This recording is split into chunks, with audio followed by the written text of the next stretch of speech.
திருவாரூரில் பிறந்தால் முக்தி, காசியில் இறந்தால் முக்தி, திருவண்ணாமலையை நினைத்தால் முக்தி, காஞ்சியில் வாழ்ந்தால் முக்தி, சிதம்பரத்தில் தரிசித்தால் முக்தி. இப்போ நம்ம வந்திருக்கிற கோவில் தான் பஞ்சபூத ஸ்தலங்களில் ஆகாயத்துக்கு உரிய பல மர்மங்களும் பல ரகசியங்களும் பல சிறப்புகளும் நிறைந்த சிதம்பரம் நடராஜர் திருக்கோவில். சைவ இலக்கியங்களில் கோவில்னு சொன்னாலே அது இந்த தில்லை நடராஜர் திருக்கோவிலை மட்டும்தான் குறிக்குமாம். மனித உடலை மையமாக கொண்டு உருவாக்கப்பட்ட ஒரே கோயில் இந்த நடராஜர் திருக்கோவில்.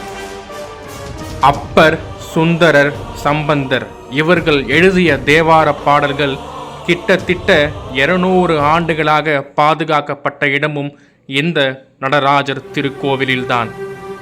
இந்த கோவிலின் வெளிப்பிரகாரம் கிட்டத்தட்ட 1000 வருடங்களுக்கு முன்னதாக கட்டப்பட்டது என்று வரலாறு சொல்கிறது.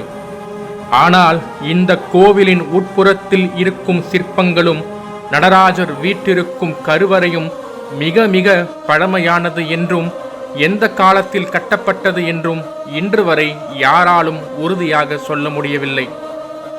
ஒரு காலத்தில் சோழ மன்னர்களுக்கு முடிசூடும் பொறுப்பும் இந்த தில்லைவாழ் அந்தணர்களுக்கு தான் கொடுக்கப்பட்டதாம். நடராஜர் கோவிலில் இருக்கும் அந்தணர்களுக்கே அவ்வளவு மதிப்பு என்றால் நம் ஈசன் பரம்பொருள் கம்பீரமாக இருக்கும் நடராஜருக்கு எவ்வளவு மதிப்பும் சக்தியும் இருக்கும் என்று நாம் சற்று சிந்தித்து பார்க்க வேண்டும். இந்த கோவிலில் கனகசபை என்று ஒரு முக்கிய இடம் உள்ளது. அங்குதான் சிதம்பர ரகசியமும் இருக்கிறது என்று நம்பப்படுகிறது. எந்த கோவில்களாக இருந்தாலும் முட்டுச்சந்தில் இருக்கும் சின்ன விநாயகர் கோவிலில் இருந்து பல சிறப்புகள் நிறைந்த புராதனமான கோவில் வரைக்குமே கடவுள் ஆசீர்வாதம் இருந்து அதுக்கான நேரம் அமைந்தால் மட்டும்தான் நம்மால் அந்த கோவிலுக்கு செல்ல முடியும். அப்படி பல நாட்களாக பல முறை முயற்சித்தும் இப்பதான் எங்களால் இந்த கோவிலுக்கு போக முடிந்தது. நம் சேனலில் இதுவரை பல கோவில்களின் வரலாற்றையும் சிறப்புகளையும் பார்த்துள்ளோம்.